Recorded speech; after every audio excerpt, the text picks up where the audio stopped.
Umalis na yata siya. Aalis na rin ako. Shy, please lang, huwag mo nasaktan si Jeff. Kunti na lang matutuluyan mo na siya.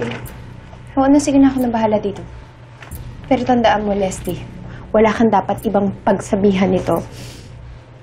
Dahil kung hindi, sasabihin ko sa pulis na kasabwat kita.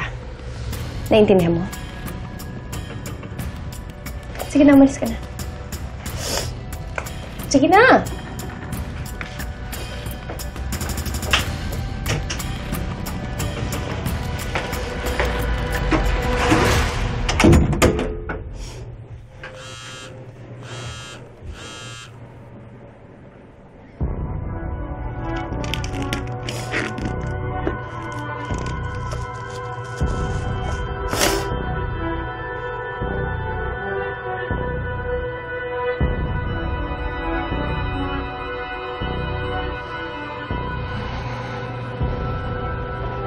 Tignan mo.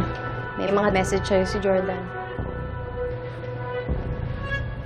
Sabi niya, pumunta ako sa bahay mo, hoping na makakuha ng idea kung saan ka nagpunta. Pero wala talaga. Gusto ko lang sabihin na ako ang dapat humingi ng tawad sa'yo, Tol. Puro issue ko na lang ang iniisip ko. Hindi ko na napansin na nasasaktan na pala kita. Magpaparaya ako sa'yo. Alam ko namang mas mamahalin mo siya. Mas mapapasaya mo siya. Pero may anak na kami. Hindi ko pwedeng talikuran yung bata. Kaya kailangan kong ituloy ang kasal. Tignan mo na. Kaya hindi dapat malaman ni Jordan na hindi niya anak si Junior. Kaya ikaw, matulog ka na lang habang buhay. Dapat lang sa'yo na hindi ka na kahit kailan magising.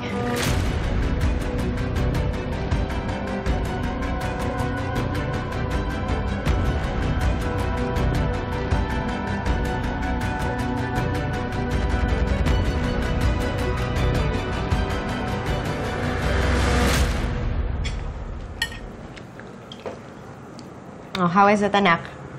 Sarap po nito, Mami. Pasabi nga po kaya ng usa, bago ko na po ito favorite.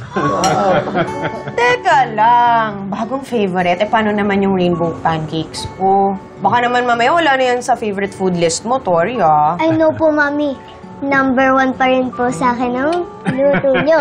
Okay, fine. Okay, go enjoy. Ako naiintriga dyan, ha? Sa sarap ng luto ni Usa. Pakibigyan mo nga ako, anak. Ah, yes, ma'am. Of course. By the way, maalala ko, I have a kumare who just opened a staycation place in Tagaytay. And she's asking me if you want to have a vacation there. Ooh. May pool po ba dun, Lola? Yes! So, sabi ko sa kanya, why not? Hindi ba? Matagal na naman tayo hindi nagbabakasyon. Kasama mo ba kaming lahat? Of course. It's a family outing. O ano? Sa palagay nyo? You like that? Yeah. Ako ma, game ako. I'm sure ito, sobrang game ni Tori.